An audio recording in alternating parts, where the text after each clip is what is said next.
है, तो वो इस बार मुख्यमंत्री पद की शपथ लेने के बाद क्या वो सरकारी आवास का उपयोग करेंगे, क्या वो सरकारी गाड़ी, एसी गाड़ी का उपयोग करेंगे, इन सब बातों पर विपक्ष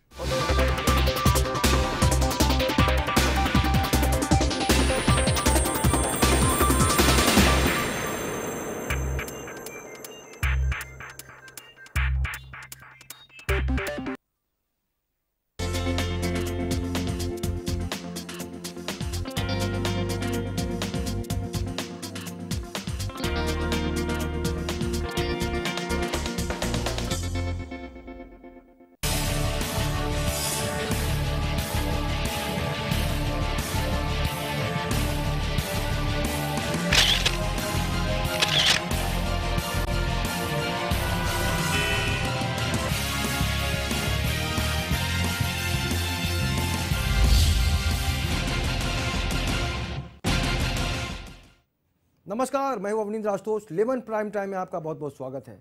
आज हम बात करेंगे एक इंसान की जो फिलहाल भगवान बनने की कोशिश में है।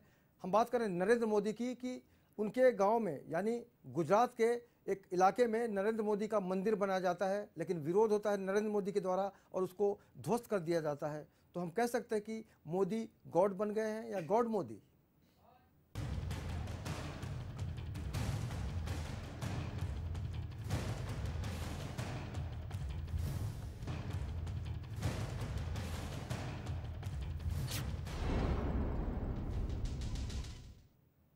गॉड मोदी का मतलब होता है भगवान मोदी।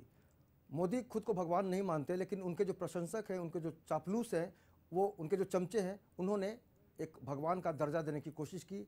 लेकिन सबसे जो अहम सवाल है कि भगवान का जो मंदिर बनता है उसके पहले परमिशन ली जाती है और आसपास के लोगों को पता चलता है और एक अवधि भी उसमें लगती है, एक समय भी लगता है कि वाकई इतने दिनों में मंदिर का निर्माण होना है। लेकिन गुजरात में जो एक मंदिर बना उसको लेकर हर तरफ शंका जताई जा रही है कि मंदिर बनने के बाद, जब मंदिर काफ़ी ज़्यादा संख्या में अगर हम बात करें कि मंदिर का जो निर्माण था वो इस कदर हो गया था कि लोगों को लगने लगा था कि मंदिर बन रहा है, उसके बाद प्रधानमंत्री नरेंद्र मोदी को पता चलता है तो वो नाराज़ हो जाते हैं। और इस चर्चा में आज हमारे साथ जुड़ेंगे कांग्रेस के नेता जयप्रकाश सिंह जी। जयप्रकाश जी, आपका बहुत बहुत स्वागत है।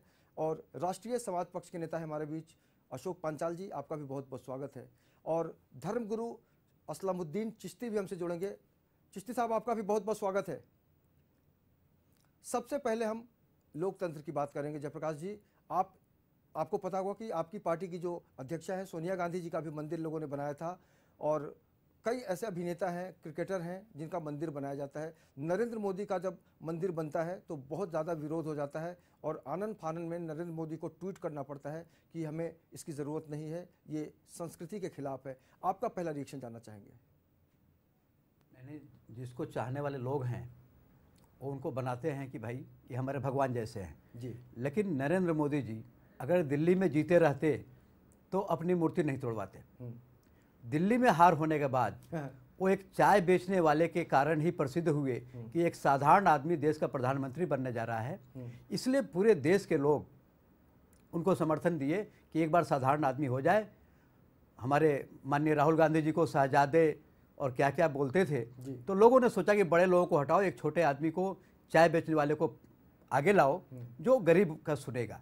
लेकिन जब इनको लगा कि दिल्ली में हारने के बाद केजरीवाल जी एक आम आदमी बन गए और एक बहुत बड़े आदमी बन गए जो 10 लाख का रोज़ कपड़ा पहनते हैं, तो इनकी हार हुई और उसको देखते हुए इन्होंने अपना मंदिर तोड़वाया कि किसी भी तरह से इमेज को बरकरार रखने का कोशिश कर रहे हैं, इसलिए इन्होंने अपना मंदिर तोड़ने का। आपको लगता है कि नरेंद्र मोदी ने जिस तरह से महंगा सूट पहना उसका खामियाजा भुगतना पड़ा दिल्ली में? बिल्कुल वही सब है कि महंगा सूट पहने, एक चाय बेचने वाले के नाम पर इन्होंने प्रधानमंत्री बना, देश के हर गरीब आदमी इनको अपना भाई समझ करके इनको जिताया। दूसरी बात कि जिस तरह से इन लोगों ने झूठा वादा किया, माननीय अमित शाह जी ने भी कह दिया कि ये 15 लाख रुपया जो देने की बात है ये तो चुनावी जुमला है, ये देने की बात नहीं होती है, वो तो वोट लेने की तरीका है जी। तो इससे जो है पूरी देश की जनता के दिल में असंतोष फैल गया। एक और रीजन हो गया, आपको भी मौका मिल गया विरोध करने का। नहीं, विरोध करने का तो मौका हमको ही नहीं, पूरे देश की जनता को विरोध करने का मौका मिला। और जो आम आदमी बन करके, जो साधारण आदमी बन करके इनके बाद आया केजरीवाल जी, उनके ऊपर सहानुभूति हुआ और जनता उनको भारी बहुमत से जिताया।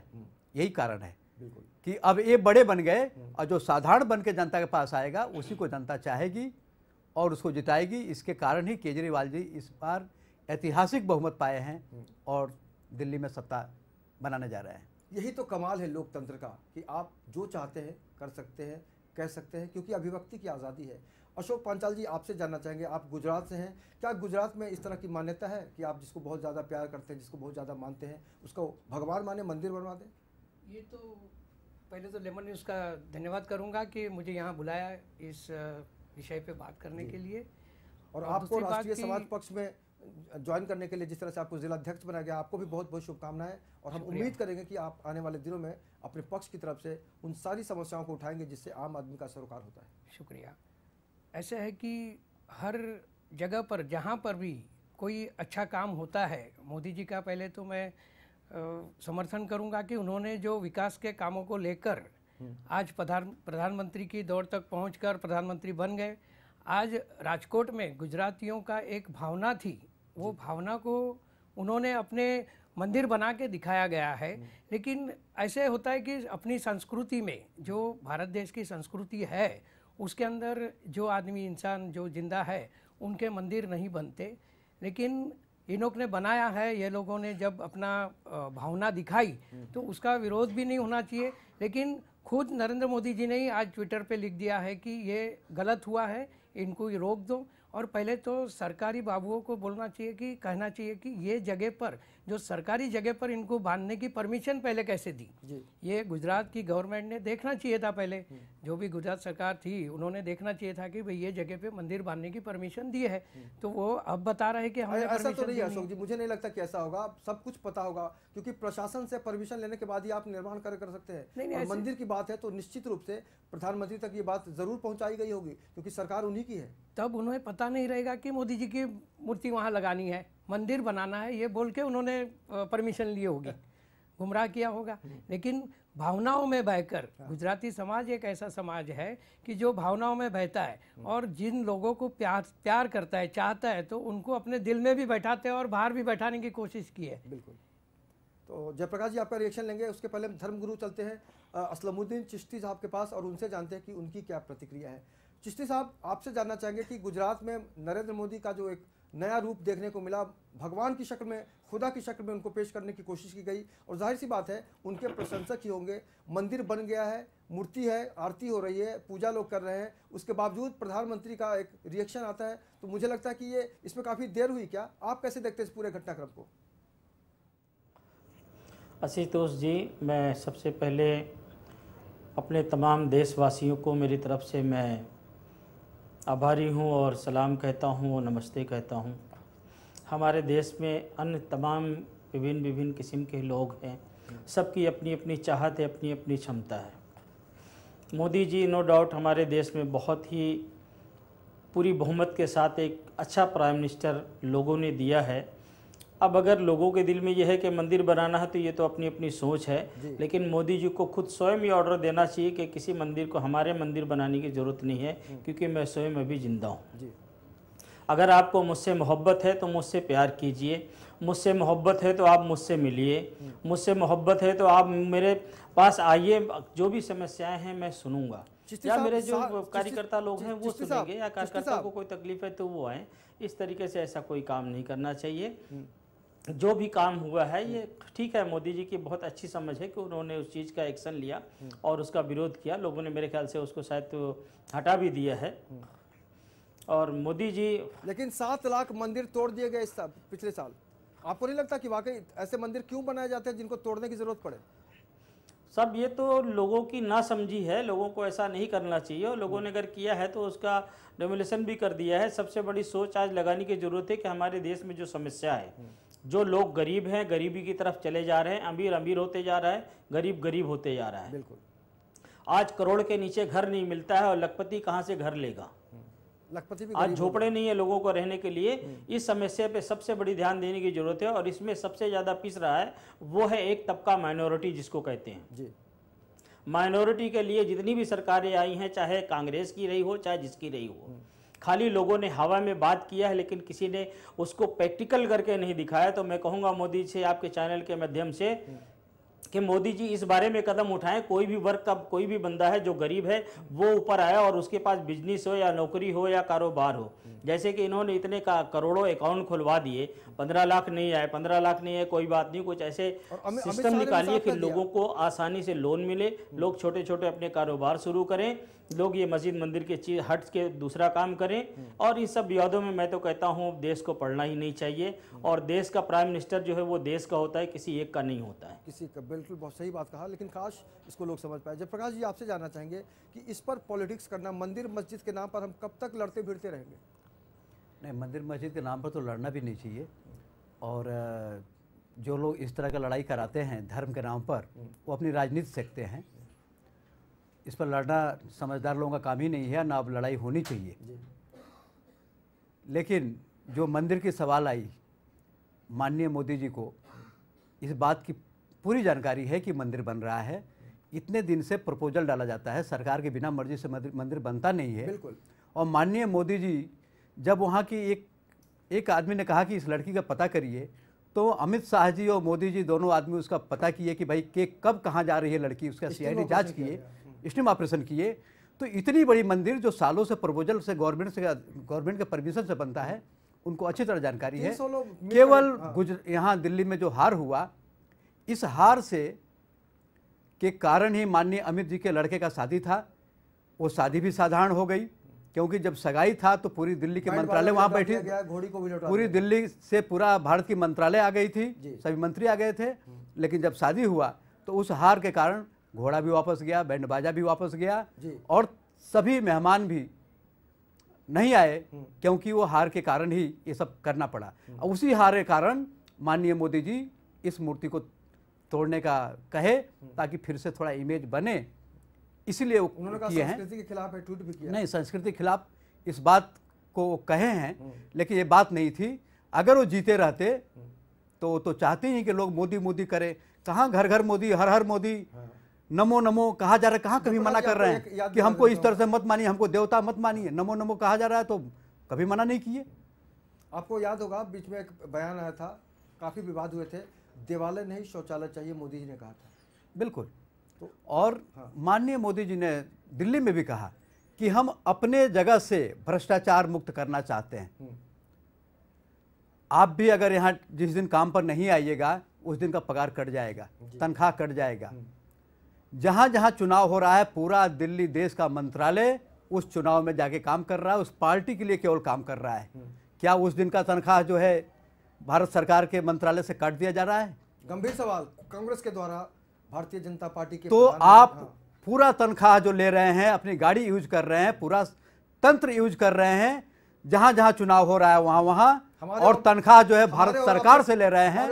और आप कहते हैं कि हम अपने जगह से ही भ्रष्टाचार मुक्त करना चाहते हैं। आप तो अपने जगह से ही भ्रष्टाचार की बढ़ावा दे रहे हैं। एक आम आदमी, हम आप कहीं नौकरी करते हैं, काम करते हैं, जिस दिन काम पर नहीं जाते उस दिन का तनख्वाह काट लिया जाता है। और आप जो है अपने पर्सनल पार्टी के काम के लिए, पार्टी के प्रचार के लिए पूरा भारत का तंत्र लगा दिए हैं, पूरे भारत के मंत्री लोगों को लाके उतार दिए हैं, लेकिन वो तनख्वाह का पूरा ले रहे हैं। माफ कीजिएगा जयप्रकाश जी, आपकी भी सरकार थी तब ऐसा ही होता था। इस तरह से मंत्रालय नहीं उतारा जाता था। जो पार्टी के पदाधिकारी हैं उनको आना पड़ता था, पूरे मंत्रालय को नहीं उतारा जाता था। जो पार्टी के पदाधिकारी हैं उनको लाया जाता था और उनका फर्ज बनता था। पूरे मंत्रालय कभी उतरता नहीं था और इस तरह काम नहीं होता था जो अब हो रहा है। कांग्रेस पार्टी जो काम करती थी वही काम तो हो रहा है। स्वदेशी करते करते 99% FDI का डिमांड कर दिए, सब विदेशी ही तो ला रहे हैं। जब तक सत्ता में नहीं थे केवल स्वदेशी की बात करते थे। यानी कुल मिला के आपको लग रहा है कि गॉड अपने आप को मानने लगे हैं। वो भले कभी मना नहीं किए। अगर दिल्ली में हारे नहीं रहते तो मंदिर तोड़ने का आदेश नहीं देते हो। दिल्ली में हारने की वजह से, और ये चाय बेचने वाले जो साधारण आदमी बन करके, जेपी जी मोदी तो हारे, आप मिट गए। हाँ, बड़ा आदमी कह करके, ये मैं मानता हूं कि बड़ा आदमी कह करके, शहजादा करके ही, राजा कह करके ही, बड़ा आदमी कह करके ही कांग्रेस पार्टी को मिटाने वाले मोदी जी की भाई हम चाय बेचने वाले हैं, वो लोग बड़े आदमी हैं।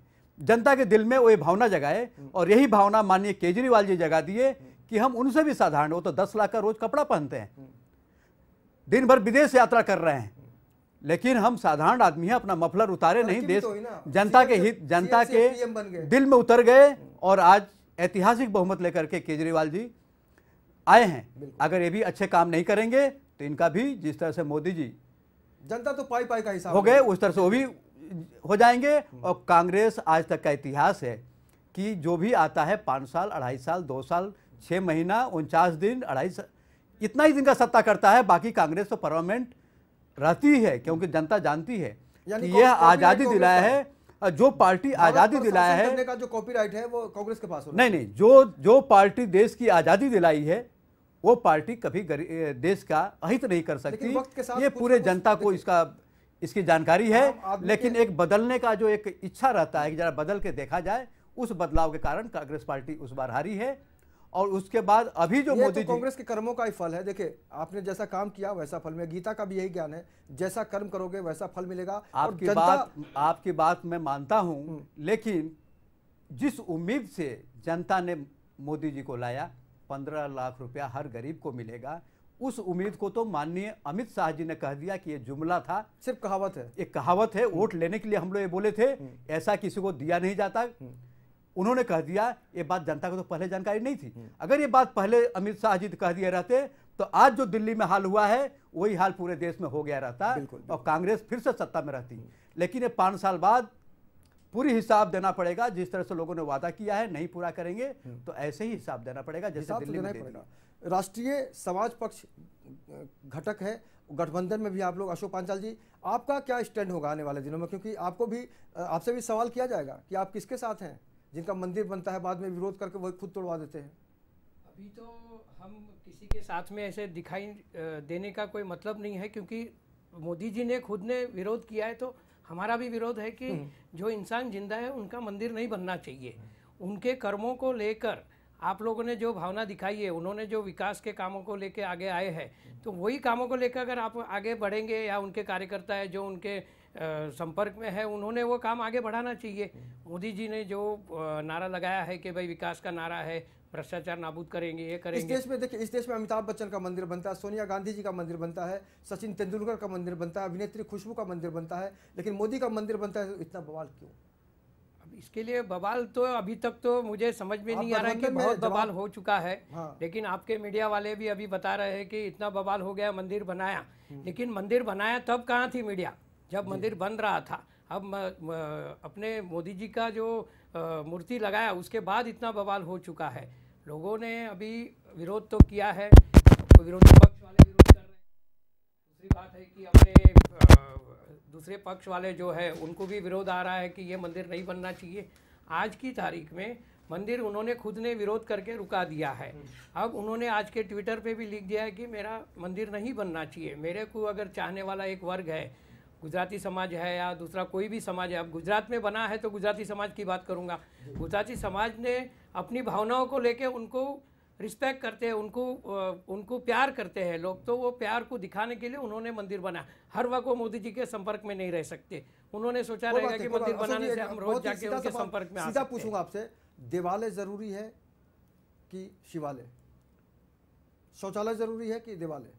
मोदी जी का नारा तो है शौचालय बनाओ, देवालय नहीं रहेगा तो अपने घर में तो देवालय हर आदमी ने बना के रखा रहता है। शौचालय की जरूरत है, जहाँ ग्रामीण विभाग है, लोगों को, महिलाओं को जो तकलीफें पड़ती है तो शौचालय बनाना जरूरी है। और जाहिर है इस तरह का जब विवाद होता है तो विरोधियों को मौका मिल जाता है।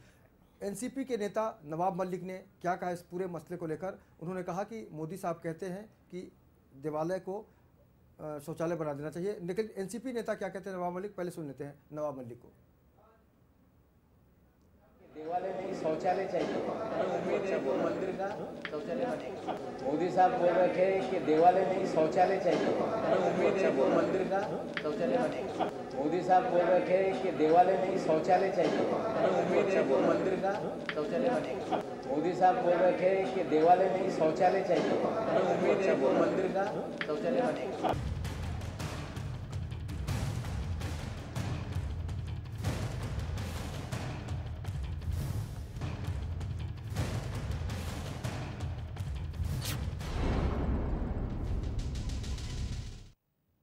एनसीपी नेता कह रहे थे देवालय नहीं शौचालय चाहिए। चिश्ती साहब, जब इस तरह का बयान नेता देते हैं, कहीं ना कहीं देखिए इसमें विरोधाभास तो है ही, क्योंकि उनको पॉलिटिक्स करना है, विरोध तो करेंगे ही।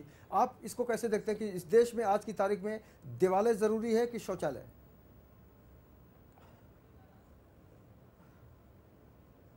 चिश्ती साहब, मेरी आवाज मिल रही है आपको? जी बोलिए बोलिए। बोलूं? हाँ बोलिए बोलिए।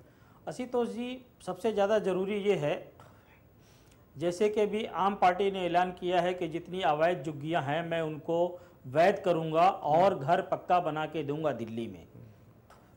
सुना है कि नहीं आपने? जी जी जी। सबसे ज़रूरी ये है कि लोगों के पास आज यहाँ पर झुग्गियाँ जो हैं उनके पास 95 का प्रूफ चाहिए। अभी जीआर आया 2000 का, जो है 2000 का जीआर, उसके बाद की जो झोपड़ियां हैं या जिनके पास 95 के पहले के भी झोपड़े हैं और उनके पास 2000 का प्रूफ नहीं है तो उनके झोपड़े भी वैध नहीं है साहब। इस चीज को वैध करना चाहिए कि आपका घर है, आपको घर मिलेगा। आपका घर है, आप कितना है, आपको घर मिलेगा। कोई जरूरत नहीं। आपके पास बहुत से लोग हैं बेचारे जो पढ़े लिखे नहीं, उनको पता ही नहीं कि पेपर किसे कहते हैं। लेकिन मोदी जी ने भी कहा था ना कि सारे अवैध को अवैध कर देंगे। ये चीज करना चाहिए ना। मैं तो कहता हूँ इनकी जहां जहां सरकार है, हाँ। इनको इस चीज को लीगलाइज करके देना चाहिए सब जगह, पूरे ऑल ओवर इंडिया में। फिर मुंबई में ऐसा क्यों नहीं होता? मुंबई में भी करके देना चाहिए। इनकी सरकार है, इनको करना चाहिए। लेकिन आपको याद होगा मुंबई को शंघाई बनाने की बात की जो कल्पना थी डॉक्टर मनमोहन सिंह की थी। जयप्रकाश जी, आपसे जानना चाहेंगे, आपने सपना दिखाया था मुंबई वालों को कि हम शंघाई बनाएंगे, लेकिन आज भी इस SRA का जो पूरा प्रोजेक्ट है आपको पता ही है कि कितना उसमें भ्रष्टाचार है। कितने साल रही कांग्रेस जो शंघाई नहीं बना पाई? आप जरा पूछिए, बताएंगे ये? जी, सवाल आपसे भी होगा जयप्रकाश जी। अभी तक जो भी बना है कांग्रेस ने ही बनाया है। समुद्र के बीच में मार्ग बनाया कांग्रेस ने बनाया। जो आज मंगलयान बनाया वो कांग्रेस ने बनाया। जो बनाया है कांग्रेस ने बनाया है। आप तो केवल अभी आकर के उद्घाटन कर रहे हैं सब जगह। आप भी कुछ बनाइए, दिखाइए। कांग्रेस के बनाए हुए दूसरी चीज, प्रधानमंत्री दूसरी बात कि यहाँ जो घर दिया जा रहा है 95 का कांग्रेस ने पास किया था, उसके बाद 2000 का कांग्रेस ने पास किया और ट्रांसफर सिस्टम पास किया कि जिससे खरीदा होगा आदमी उसके पास प्रूफ होगा, और आज में जो रह रहा है उसके पास प्रूफ नहीं होगा तो भी पास हो जाएगा। इसको आप कैसे देखते हैं जब प्रधानमंत्री जिसके पास प्रूफ नहीं है उसको तो दे ही नहीं रहे ना साहब। जिसके पास प्रूफ नहीं है उसको भी लीगलाइज कीजिए ना। नहीं, जिसके पास प्रूफ भाई आपका घर है, आपको घर दिया जाएगा। नहीं, गवर्नमेंट ने यही तो डाला है, प्रूफ है, उसके बावजूद उनको घर नहीं मिला है, उन्होंने पैसे भी लगा दिए हैं। नहीं, ऐसे पहले चल रहा था। हमारे मुख्यमंत्री जी ने इसी को तो किया कि जिससे ज्यादा से ज्यादा लोगों को फायदा हो, कि जिसके पास प्रूफ नहीं है वो आदमी अगर किसी से खरीदा है तो पहले वो नहीं चलता था। अभी ट्रांसफर सिस्टम चालू किया है कि आज भी जो खरीदा है और पुराना आदमी से प्रूफ है उसका तो पास हो जाएगा। प्रूफ के लोग महांडा जाते आते चप्पल घस गए साहब। महांडा में जाते जाते उनके चप्पल घस गए। अभी ये सरकार उसको मान्य करती है कि नहीं? जयप्रकाश जी, कांग्रेस पार्टी तो सस्ते में जो अनाज दे रही थी गरीबों को, ये सरकार तो उसको भी बंद कर दी है। पार्टियां अच्छा करी, मैं कहता हूँ अभी जो है वो भी अच्छा करें भाई। अभी कांग्रेस मुझे किसी पार्टी से कोई बैर नहीं है ना कोई मैं पार्टी। राजीव गांधी जीवदया से कहने का मतलब ये है कि जो है कांग्रेस पार्टी कर रही थी उसको भी ये सरकार रोक रही है। तो आम आदमी का तो काम ही है सरकार रोक दी है। बड़े बड़े व्यापारियों का काम ये सरकार कर रही है। जयप्रकाश जी, एक सवाल सीधा सीधा, इस देश का प्रधानमंत्री जब बोलता है कि सारे अवैध को हम वैध कर देंगे, इसके प्रति क्या आप क्या कहना चाहेंगे कि ये सही है या गलत है? ये बिल्कुल सही है, होना चाहिए। लेकिन आपको बता दूं कि जिस दिन माननीय प्रधानमंत्री जी यहाँ कालिना यूनिवर्सिटी में आए थे उसी दिन उनके आने के कारण से ही उस हंस मुगला रोड पर सभी झोपड़ा तोड़ दिया गया जो लोग लगभग 95 से रहते थे कि भाई प्रधानमंत्री जी आ रहे हैं तुम लोग हटो। अरे पहले उनको कहीं बसा दो फिर हटाओ। केवल प्रधानमंत्री जी आ रहे हैं इसलिए हटा दिया और आज तक बेचारे वैसे उजड़े पड़े हुए हैं 95 का प्रूफ रहते हुए। तो इस तरह का जो काम हो रहा है नहीं होना चाहिए। कहा जाए कुछ किया जाए कुछ, ऐसा नहीं होना चाहिए। माननीय मोदी जी ने कहा है कि हम सभी झोपड़ी को वैध करेंगे, तो वो नियम बॉम्बे में भी लागू करके हर शहर में लागू करके जो गरीब आदमी है उनको एक देश के प्रधानमंत्री ले देके घर होता है, ले देके एक राशन कार्ड होता है जिससे उनका रूम पास नहीं होता है राशन कार्ड से, उसकी मान्यता देनी चाहिए और हर गरीब आदमी के साथ न्याय करना। आंदोलन करेंगे मोदी जी के खिलाफ कि अगर पूरे हिंदुस्तान को आपने न्याय नहीं दिया। आप जिस तरह से गुजरात में कहे कि जून तक के झोपड़ा पात्र किया जाएगा, वह नियम बंबई में भी लाइए और यहाँ के गरीबों को न्याय दिलाइए। ये मैं मोदी से डिमांड करूंगा आपके चैनल के माध्यम से। हिंदुस्तान में लागू होना और आंदोलन भी करूंगा। हाँ, पूरे हिंदुस्तान में लागू होना चाहिए। प्रधानमंत्री पूरे देश का होता है, पूरे देश का होता है। उन्होंने कहा है कि जून 2014 तक का झोपड़ा वैध किया जाएगा। ये केवल वोट लेने के लिए राजनीति किए होंगे तो ठीक बात नहीं है। यह नियम पूरे देश में लागू करना चाहिए और हर गरीब को न्याय मिलना चाहिए। इसके लिए भाई किसने कहा है 2014 तक का जीआर पास होगा? माननीय मोदी जी ने कहा, कैबिनेट मंत्री में दिल्ली में प्रचार करते समय कहे थे। मोदी जी ने कहा है? हाँ, खाली दिल्ली के लिए? दिल्ली के लिए कहे थे, लेकिन वो पूरे देश में लागू होना चाहिए। दिल्ली के लिए कहे थे। चिश्ती साहब, सवाल यह है कि आप देश के प्रधानमंत्री हैं तो आपकी जो बातें हैं पूरे देश पर लागू होनी चाहिए। हाँ, केवल दिल्ली के लिए नहीं आपको होना लगता है चाहिए। कि वाकई प्रधानमंत्री जो कहते हैं पूरे देश के लिए होना चाहिए या फिर सिर्फ दिल्ली के लिए? क्यों? कायदा सिर्फ पूरे देश के लिए अकेला होना नहीं चाहिए। बनता है। प्रधानमंत्री तो पूरे देश का होता है भाई जी, मुझे तो आज तक यही नॉलेज है। हाँ बिल्कुल, लेकिन आपने देखा होगा कि पिछले कई घटनाएं ऐसे सामने आई जैसे लगा कि मोदी साहब आज भी गुजरात के सीएम की तरह काम कर रहे हैं, तो सवाल तो उठेंगे ही। दिल्ली के प्रचार में उन्होंने कहा कि जून 2014 तक का झोपड़ा पास करेंगे दिल्ली का, लेकिन वह नियम केवल दिल्ली तक नहीं रहना चाहिए, पूरे देश में लागू होना चाहिए।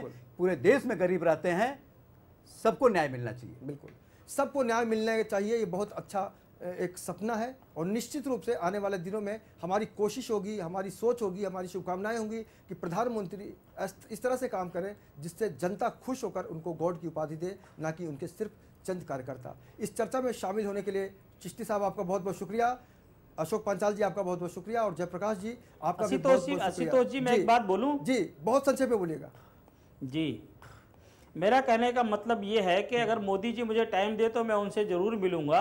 और मेरा आपसे ये निवेदन है कि जिनके पास झोपड़े हैं, घर हैं, प्रूफ नहीं है, चाहे वो 2014 का हो, चाहे 2015 का हो या 2000 का हो, उसको घर है तो उसको घर देना चाहिए। बिल्कुल, हम भी चाहेंगे कि वाकई और कुछ लोगों का ऐसा मानना है कि जैसे आज एक घर यहाँ है, एक घर और कहीं है, अगर उसके पास 2 घर है तो उसको एक ही घर मिलेगा। ये गवर्नमेंट का नियम है, ये भी क्लियर होना चाहिए कि एक घर अगर उसका 2 है तो उसको 2 दिया जाएगा। जरूर जरूर, कानून क्योंकि वो पैसा लगा के खरीदा है, फ्री में तो पाया नहीं है। बिल्कुल बिल्कुल, आपकी भावनाओं का कद्र करते हुए हम आपको शुक्रिया कहेंगे क्योंकि वक्त कम है। और जाहिर सी बात है, इस देश का प्रधानमंत्री जब भी बोलता है तो उसकी जो भाषा होती है पूरे देश पर लागू होती है। खुदा हाफिज। क्योंकि इस देश ने हमेशा से लोकतंत्र की पूजा की है। लोकतंत्र का जो मतलब ही होता है कि आम आदमी को आज़ादी की अभिव्यक्ति दी गई है। और जिस तरह से मंदिर पर आज हम चर्चा कर रहे हैं, काश आज हम देश के विकास पर चर्चा कर रहे होते कि मोदी जी ने बहुत अच्छा काम किया, या फिर सोनिया गांधी जी ने बहुत अच्छा काम किया, या फिर मायावती जी ने बहुत अच्छा काम किया, लालू यादव या जितने नेता हैं उनके संदर्भ में अगर जिस दिन बात हो जाएगी कि आपने गॉड का काम किया है, तो निश्चित रूप से भारत का जो स्वरूप है, भारत की जो तस्वीर है, तकदीर है, वो बदल सकती है। लेकिन दुख के साथ कहना पड़ता है कि आज चंद चमचों की वजह से प्रधानमंत्री घिर जाता है और मंदिर बन जाता है। जब विरोध होता है तब मंदिर तोड़ दिया जाता है। जाहिर सी बात है, आने वाले दिनों में जनता जो जागरूक हो चुकी है, देश की हर गतिविधि पर कड़ी नज़र रखेगी। इस चर्चा में शामिल होने के लिए आप तमाम मेहमानों का बहुत बहुत शुक्रिया। लेकिन हम आपसे भी ये उम्मीद करेंगे कि अगर आप किसी विषय को पसंद करते हैं, कोई राय हमसे शेयर करना चाहते हैं, तो लेमन प्राइम टाइम में हमें संपर्क कर सकते हैं। आज के लिए इतना ही, लेकिन आप लगातार बने रहिए लेमन न्यूज़ के साथ। मुझे दीजिए टीम के साथ इजाज़त। नमस्कार।